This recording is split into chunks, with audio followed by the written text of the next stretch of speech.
যেগুলোতে রোজা ভাঙে না, কিন্তু আমাদের মধ্যে ব্যাপক সংশয় তৈরি হয়, কনফিউশন তৈরি হয় যে আসলে কি রোজাটা ভাঙলো কিনা।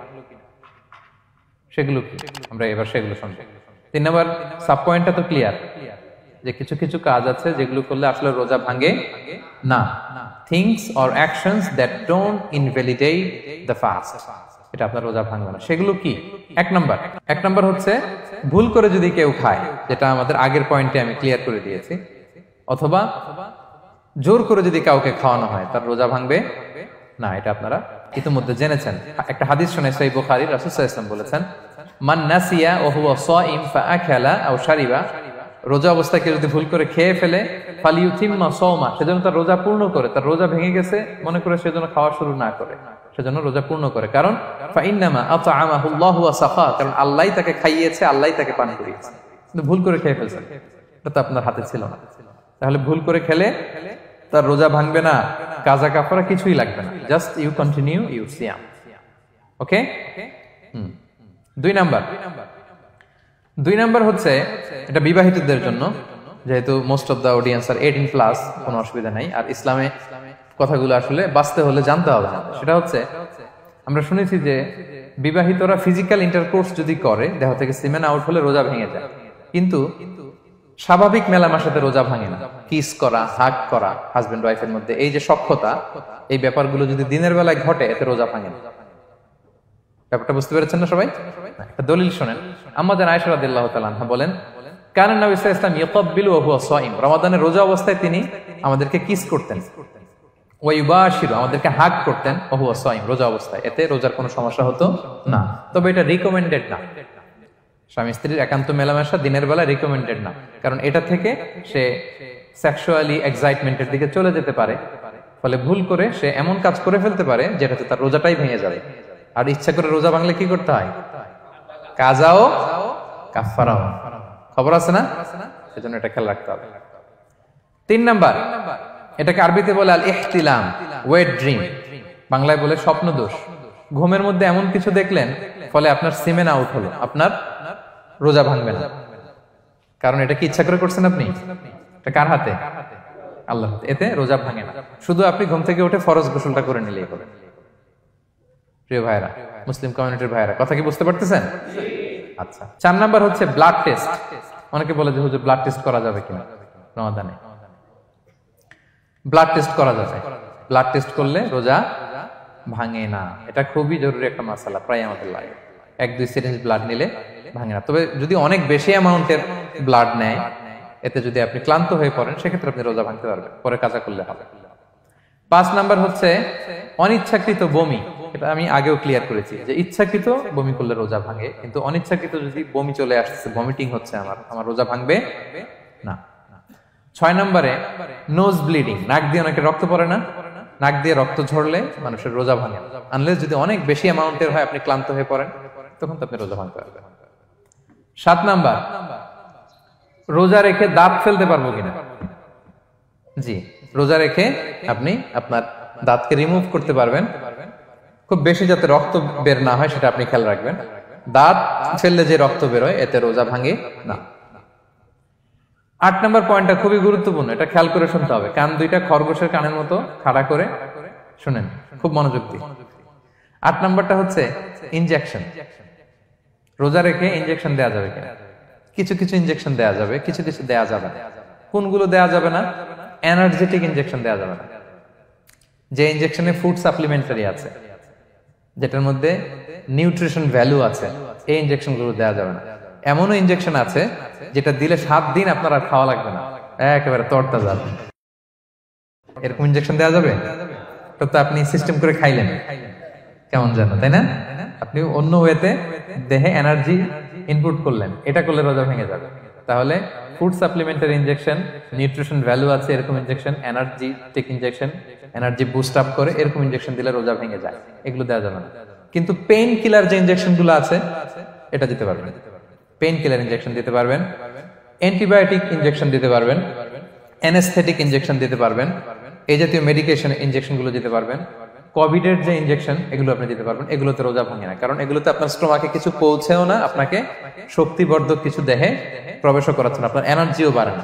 আপনার এনার্জি বাড়ে না, আপনার নিউট্রিশন ভ্যালু অ্যাড হয় না, আপনার স্টোমাকে কিছু পৌঁছে না, এই জাতীয় সব ইনজেকশন দেওয়া যায়।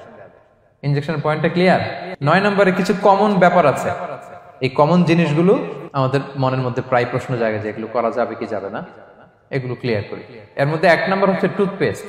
রোজা রেখে টুথপেস্ট দিয়ে ব্রাশ করা যাবে কিনা, বলেন যাবে কি যাবে না? যাবে, কে কে হাত তুলুন তো দেখি। হ্যাঁ, মাত্র 1 জন, 2 জন, 3 জন, 4 জন, 5 জন, 6 জন, দল ভারী হচ্ছে আস্তে আস্তে। হ্যাঁ, টুথপেস্ট দিয়ে ব্রাশ করা যাবে কি যাবে না? যাবে মাত্র 5 জন। আর যাবে না কয়জন দেখি?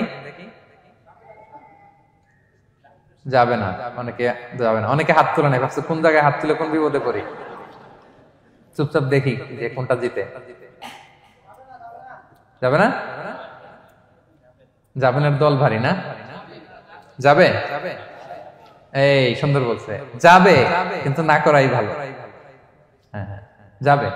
টুথপেস্ট দিয়ে ব্রাশ করলে রোজা ভাঙে না, তবে যদি খুব স্ট্রং টুথপেস্ট হয় এগুলো ব্যবহার না করা ভালো। দিনের বেলায় মেসওয়াক করা ভালো। হ্যাঁ, মেসওয়াক করলে ওইটা সবচেয়ে সেফ। তবে যদি আপনি টুথপেস্ট দিয়ে ব্রাশ করেন আপনার রোজা ভাঙবে না ইনশাআল্লাহ। কেউ কেউ মাকরু বলেছেন, কিন্তু আপনার রোজা ভাঙবে না। মাউথ ওয়াশ সেম, যাবে কিন্তু রেকমেন্ডেড না। হ্যাঁ, গার্গল করতে গেলে আবার ভিতরে চলে যাবে। সিম্পলি কুলি করা যাবে কিন্তু আপনার রোজা ভাঙবে না। কিন্তু দিনের বেলায় আমরা টুথপেস্ট, মাউথ ওয়াশ এগুলো ইউজ না করে কোনটা সাজেস্ট করি? কোনটা? মেসওয়াক করেন তো আপনারা? রাসূল সাল্লাল্লাহু আলাইহি ওয়াসাল্লাম বলেছেন, আমার উম্মতের জন্য যদি কষ্ট না হয়ে যেত আমি প্রত্যেক নামাজের আগে মেসওয়াক করা ফরজ করে দিয়ে যেতাম। কষ্ট হয়ে যাবে, পকেট নিয়ে নিয়ে মেসওয়াক ঘুরতে হবে। এবং রাসূল সাল্লাল্লাহু আলাইহি ওয়াসাল্লাম মৃত্যুর আগে ওনার হাতে যে জিনিসটা রেখে উনি শেষ নিঃশ্বাস ত্যাগ করেছেন সেটা হচ্ছে মেসওয়াক। উনি অত্যন্ত অসুস্থ, প্রচন্ড জ্বরে কাতরাচ্ছেন। তখন দেখলেন যে ওনার শ্যালক আব্দুর রহমান রাদিয়াল্লাহু তাআলা আনহু উনি মেসওয়াক করতেছেন, তো উনি ফেল করে তাকায় আছেন, বলতে পারতেছেন না আমাকে দাও। আম্মা জান আয়েশা বুঝতে পারলেন যে রাসূল মনে হয় চাচ্ছেন, তো উনি এটা নিয়ে এসে নিজে চাবালেন। রাসূল ইসলাম চাবায় যে নরম করবেন এই শক্তিটাও গায়ে নাই। আম্মা জান নিজে চাবিয়ে রাসূল ইসলামের হাতে দিলেন, রাসূল ইসলাম মেসওয়াক করলেন। এই মেসওয়াক করার কিছুক্ষণ পরে তিনি ইন্তেকাল করলেন। আরবাউন মিন সুনানিল মুরসালিন, 4টা সুন্নাত, এটা সব নবীদের মধ্যে ছিল। এর মধ্যে একটা হচ্ছে আসওয়াক, মেসওয়াক। মেসওয়াক করবেন তো আপনারা? আচ্ছা। এরপর রোজা রেখে আতর দেয়া যাবে, কোনো সমস্যা নাই। পারফিউম দেয়া যাবে, সমস্যা নেই। আই ড্রপ দেয়া যাবে, চোখে ড্রপ দেয়া যাবে, আইলাইনার দেয়া যাবে, কাজল দেয়া যাবে, এগুলোতে রোজা ভাঙে না। এরপরে ডায়াবেটিক পেশেন্ট যারা আছে তারা ইনসুলিন দিতে পারবেন, এত রোজা ভাঙে না। এটা আমাদের লাগে না, আমাদের অনেক মুরব্বীদের দিতে হয়, আমাদের আব্বা আম্মাদের। তো এটা আপনারা জেনে গেলেন, ইনসুলিন দিলে রোজা ভাঙে না। এরপরে 10 নম্বর খুব মজার একটা পয়েন্ট, খাবারের যদি লবণ চেক করা হয় এতে রোজা ভাঙে না। তবে ঘরে আপনারা এটা ট্রাই করবেন না, এটা রেকমেন্ডেড না। এটা কখন রেকমেন্ডেড? এটা বড় শেফদের জন্য। লেটস সে রমাদানে 1000 লোকের বিরিয়ানি করা হবে, আল্লাহর বান্দারা রোজাদাররা খাবে, এটা লবণ বেশি হলে খাইতে পারবে? পারবেন। এজন্য যিনি শেফ, প্রধান বাবুর্চি, উনি লবণটা ট্রাই করতে পারবেন, করেই সাথে সাথে কুলি করে ফেলবেন, ভিতরে তো কিছু গেল না, এতে রোজা ভাঙে না। তাই বলে প্রতিদিন ঘরের রান্নাতে আবার এটা করতে যায় না। ঘরে 2 জন, আপনি আপনার হাজবেন্ড ওয়াইফ টোনাটুনি একটা হইলেই হইলো, কি বলেন? লবণ বেশি হবে কম হবে, কিন্তু বড় প্রোগ্রাম, অনেক রোজাদাররা একসাথে ইফতারি করবে, এটা তো লবণাক্ত হইলে খাওয়া যাবে না। তো সেক্ষেত্রে শেফ যদি জাস্ট জিব্বা দিয়ে লবণটা একটু ট্রাই করে নেয় যে অ্যাড করতে হবে না, ঠিক আছে, সাথে সাথে কুলি করে ফেলে, রোজা ভাঙবে না। দলিল কি? দলিল হচ্ছে কাঁচা ডালের মেসওয়াক। রাসূল সাল্লাল্লাহু আলাইহি ওয়াসাল্লাম কাঁচা ডালের জাইতুনের মেসওয়াক দিয়ে তিনি সেওয়াক দিয়ে মেসওয়াক করতেন। তো কাঁচা জাইতুনের আপনারা মেসওয়াক করছেন, এটা কিন্তু অনেক লবণাক্ত, সল্টি, এটার মধ্যে একটা ঝাঁঝালো ভাব আছে। তো এটা আপনার জিহ্বায় লাগলে কি রোজা ভেঙে যায়? ভাঙে না। এবং আপনি যদি সমুদ্র অঞ্চলে সফর করেন, সমুদ্রে লেটস সে 1 মাসের, আমাদের এই যে বাংলাদেশে তো এখন এই কি বলে প্রায় 7 লক্ষ টাকা করে দিছে আমাদের হাজিদের জন্য, হজ করতে হলে প্রায় 7 লক্ষ টাকা লাগবে। তো এরকম ঘোষণাও দেখলাম যে নেক্সট ইয়ার থেকে সমুদ্র পথে যাওয়া যাবে কম খরচে। তো কেউ যদি এমন হয় সমুদ্রের সফরে দীর্ঘ সময়, আপনি অজু করবেন কি দিয়ে? সাগরের পানি দিয়ে। তো সাগরের পানি কেমন? সাগরের পানি দিয়ে আপনার কুলি করতে হবে না? মাছ মজা করবেন না? তা আপনার কি রমজানে যদি কুলি করেন আপনার রোজা ভেঙে যাবে? না, ভাঙবে না। তো এ থেকে স্কলাররা দলিল নিয়েছেন যে এরকম জরুরি প্রয়োজন হলে আপনি খাবারের স্বাদটা লবণটা দেখতে পারবেন, সাথে সাথে কুলি করে ফেলবেন, এতে আপনার রোজা ভাঙবে না ইনশাআল্লাহ বিইজনিল্লাহ।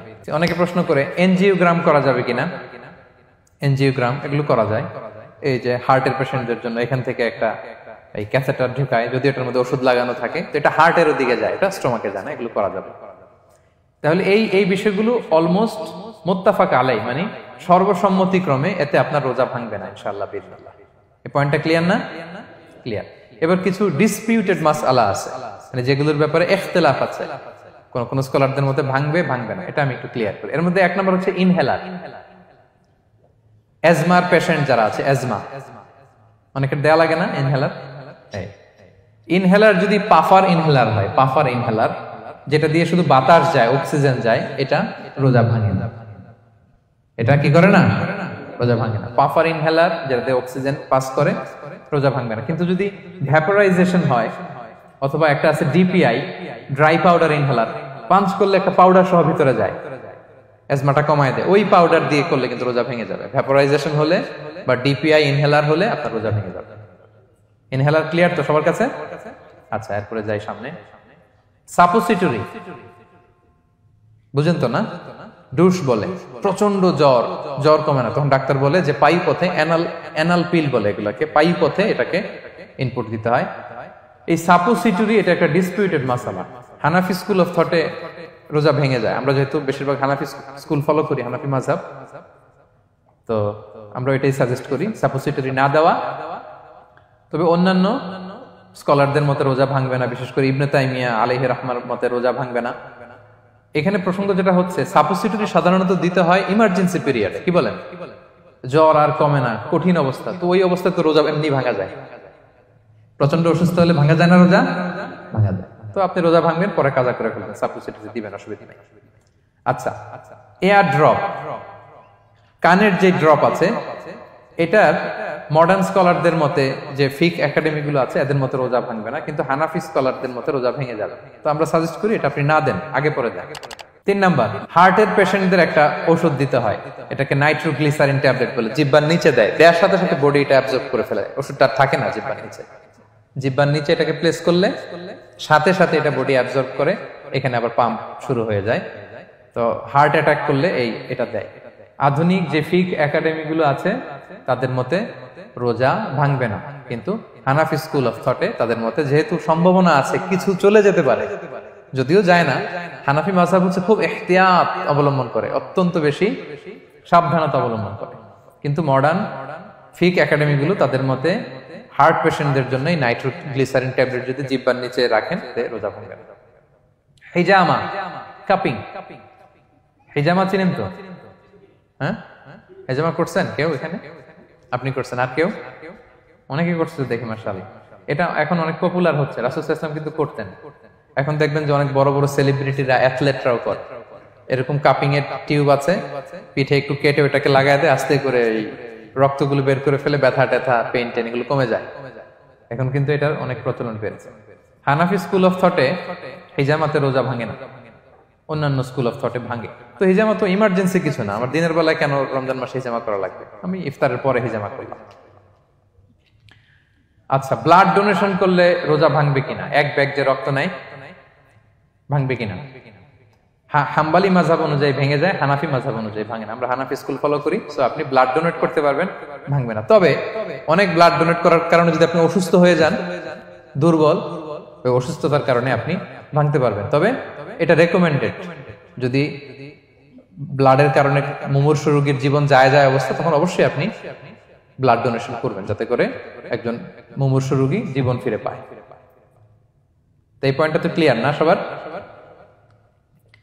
তো এই ছিল সম্মানিত সুধী কিছু মৌলিক বিষয় যেগুলো করলে আমাদের রোজা ভাঙে।